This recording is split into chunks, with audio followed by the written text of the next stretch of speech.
If you want to lose body fat and gain muscle, or maybe just lose body fat without losing muscle, there's a lot of information out there that's very conflicting. And I want to make a quick raw video kind of just ranting about this really quickly. Hopefully this helps you out. So I've been in the fitness industry since I was about 14. I'm 33 in July, right? In case you couldn't tell. And what I've learned over that time is that your workout plan kind of doesn't matter. Now hear me out on this because this will save you a lot of time. So many men will message, hey dude, can I get a workout plan? Or I've tried this, it's not working. What's the best workout plan? I need workout plan.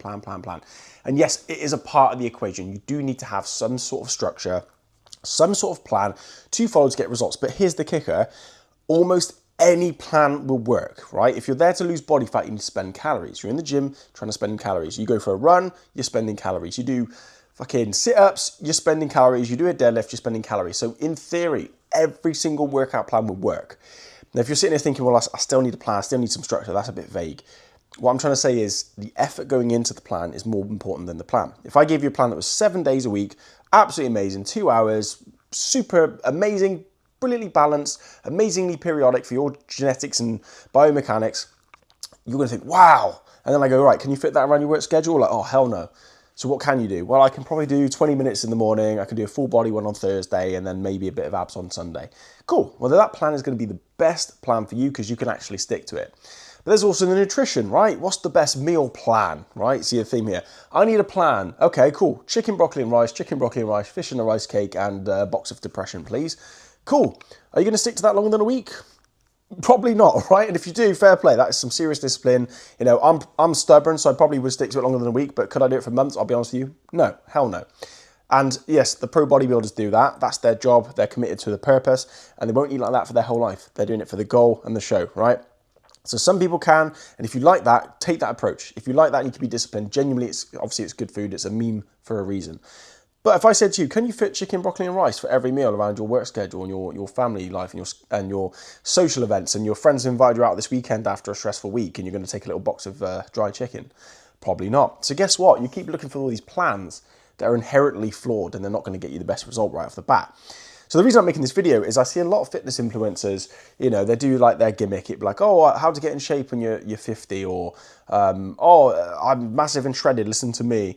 And they won't tell you that some of them are on steroids. A lot of them are taking SARMs or on TRT. Some of them just have good genetics. Some of them are legit. Like, I'm not trying to be negative here. I'm not trying to even put hate towards these people. They're clearly passionate about fitness. And they're just trying to help, you know. They're trying to make a name for themselves. That's all good. But 9 times out of 10, they're selling a program. Or, hey, download my fitness program. And it's like, well, is there some sort of bench press and push-ups in that? Oh, yeah, there is. Okay, so what about back? Is there any sort of pull-downs and deadlifts? Oh, there is. Cool. I wonder what this guy's selling. What have you got, mate? Kettlebell swings. All right. Should I do a bicep curl? Yeah, all right. So you don't need to buy a plan. I've bought plenty of plans, and I'll be honest with you, I actually bought a plan once that was really good, right? It was well thought out. It was designed by a legit guy who knows his stuff. But it was so high volume, it was so technical that I could barely stick to it and actually went backwards because I was doing too much and not getting enough recovery. So when I come back to the plan, I wasn't even overloading. I wasn't getting anywhere.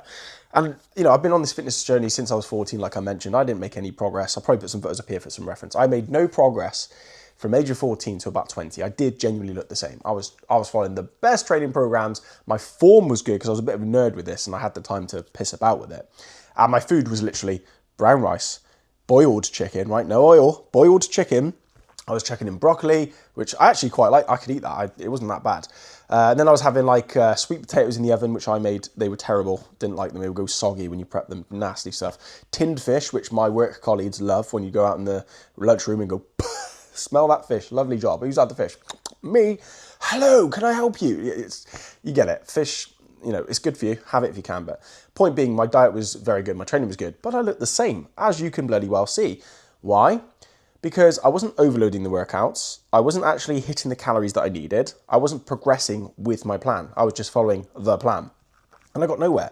And I've helped genuinely over, 142 transformations, I believe I have now, if I'm being specific. You know, I've helped thousands, but I've actually got 146 transformations on my computer of clients I've helped. Here's some examples, right?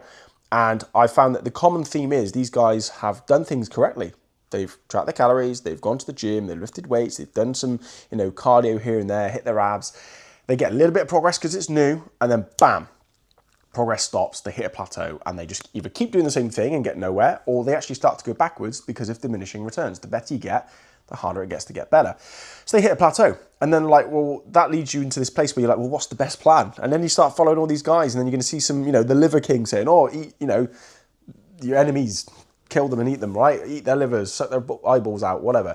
And that's not how he looks the way he looks. Obviously, everyone knows this now. He was on a load of gear and he got caught and he was selling supplements, right? That was his grift, if you will. Or you'll see some like teenager who, let's be real, they're not even trying to be bad. I'm not trying to say negative things. They might take a round of steroids, look incredible. Everyone at their local gym's going, hey dude, how do you look like that? And quite rightly, they look incredible.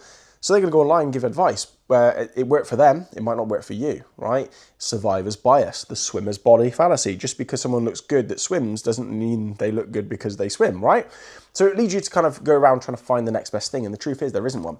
That's what I've learned. I've been coaching for over 10 years and I find that the plan doesn't matter that much. As long as someone can stick to it consistently over time and advance it. So that's why you have to stick to it. So you're hitting, let's say for example, you're trying to grow your chest and you're doing bench press every Wednesday, 6 o'clock, and you're doing 4 sets of 10 with 80 kg. If you just keep doing that, it's not going to go anywhere, right? But then if you go, right, okay, I've done 4 sets of 10, let me go 4 sets of 11 or 4 sets of 10, but with, 82.5, some form of a little bit of progression. And it's so consistent that every week you can continuously improve. You might not get it every week, but you're aiming for a target. Then that simple plan is going to work. It's the strategy behind the plan, not the plan itself, right? That's why consistency is important. And then you might be plateauing in the gym because your nutrition's whack. You might not be eating enough protein to actually recover well enough to go to the gym and push past it, right? You might be drinking too much booze. It's not the plan that matters. It's the strategy.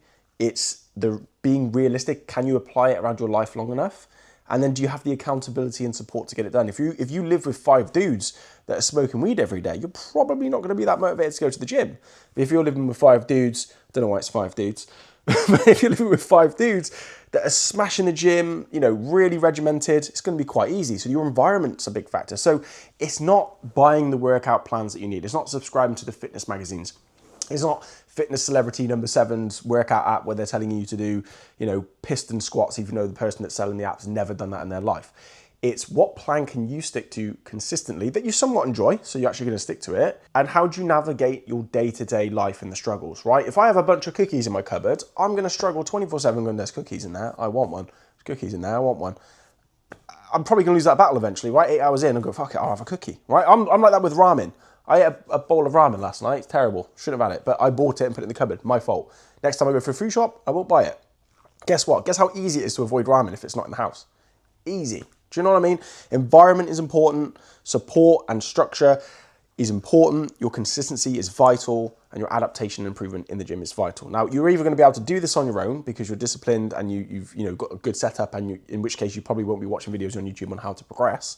Or you're really struggling to stay focused. You're struggling because you're not 100% sure what to do. What you've been doing isn't working. You've hit a plateau. You've been trying for a while. It's not working. You keep falling off. You don't know where to go. And you're just kind of frustrated and fed up. And that's probably why you're on this video right now. And if that's the case, it's biased for me to say, but sometimes working with a coach is very, very helpful. Having someone map things out for you, show you how to do it, hold you accountable to doing it, having weekly touch points and reviews. That's how my clients got these results. It's not that I have some secret magic plan that's super amazing, although my planning is quite good with these clients. It was the support, the structure, the accountability, and the guidance and experience that I have that we apply to these people. That's how Matt was able to lose his belly in 16 weeks, how Ross was able to lose his belly in 12 weeks, how Reese was able to completely transform in 12 months. What more we got? That's how Ricky was able to gain confidence, take his shirt off on holiday and actually be happy in about 4 months, I think it was, maybe 5. He likes his ciders, And that's how David was able to change his body with some life-changing habits. Point being is, if you're struggling, it might not be the plan that you need. It might be your environment, your structure, your support. It might just mean that you need to simplify things to make it easier for yourself to stick to. So don't get caught up in the fitness industry's hype of have this supplement, do this plan, have a cold plunge, read a book, and, shout affirmations in the mirror. You will be shredded. I have a 6-pack. It's just, Anyway, I hope this video helps. I know it's a bit ranty, but I like to get these out there sometimes because this is the kind of stuff that I needed to be told a while ago. And after working with genuinely thousands of people now, it's the kind of stuff that most men need to hear when they're on the fitness journey. So I hope this video helps you out. Hope it gives you some food for thought. My coffee machine's going off now. Whilst it's going off, I recommend you watch this video to learn brutal truths about fixing skinny fat and I hope you have a fantastic day, and hope your coffee machine does not interrupt you like it did with me.